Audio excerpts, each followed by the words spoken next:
സ്നേഹത്തിൻ്റെയും സന്തോഷത്തിൻ്റെയും സമാധാനത്തിൻ്റെയും ഓർമ്മകൾ ഉണർത്തുന്ന ഒരു ക്രിസ്തുമസ് കൂടി ആഗതമാവുകയാണ്. യോഹന്നാൻ എഴുതിയ സുവിശേഷം 1 അധ്യായം 9 വാക്യം. ഏതു മനുഷ്യനെയും പ്രകാശിപ്പിക്കുന്ന സത്യവെളിച്ചം ലോകത്തിലേക്ക് വന്നുകൊണ്ടിരിക്കുന്നു. സ്വർഗത്തിൽ അത്യുന്നതനായി വാണുകൊണ്ടിരുന്ന നമ്മുടെ ദൈവം നമ്മുടെ കൂടെ നമ്മളെപ്പോലെ നമ്മളെ സ്നേഹിക്കാൻ, നമ്മുടെ സ്നേഹം കിട്ടാൻ ഈ ഭൂമിയിലേക്ക് വന്ന കഥയാണ് ക്രിസ്തുമസ്. യേശു ഈ ലോകത്തിലേക്ക് വന്നത് വെളിച്ചമായി നമ്മെ പ്രകാശിപ്പിക്കാനാണ്.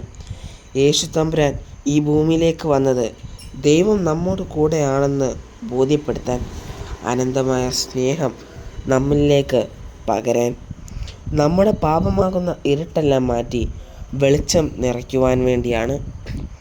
അവങ്കിലേക്ക് നോക്കിയവർ പ്രകാശിതരായി എന്ന് പറഞ്ഞതുപോലെ നമ്മൾ യേശുവിനെ സ്വീകരിക്കുമ്പോൾ ആ പ്രകാശം നമ്മിലേക്ക് നിറയുകയാണ്. ആ പ്രകാശത്തിൽ നമുക്ക് തെളിയാൻ സാധിക്കണം. യേശു നമ്മോട് കൂടെ ഉണ്ടെന്നും നമ്മളെ വളരെയധികം സ്നേഹിക്കുന്നു എന്നും നമുക്ക് ബോധ്യപ്പെടും.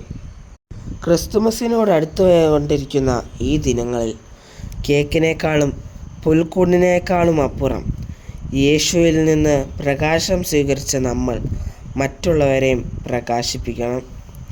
പ്രയാസം അനുഭവിക്കുന്നവരുടെ ഇടയിലേക്ക് പ്രകാശമായി നമുക്ക് കടന്നു ചെല്ലാൻ സാധിക്കണം. നമ്മുടെ ഒരു പുഞ്ചിരി, സാന്നിധ്യം, ഒരു സംഭാഷണം, അത് മതിയാകും അവരുടെ മുഖം പ്രകാശിക്കുവാൻ.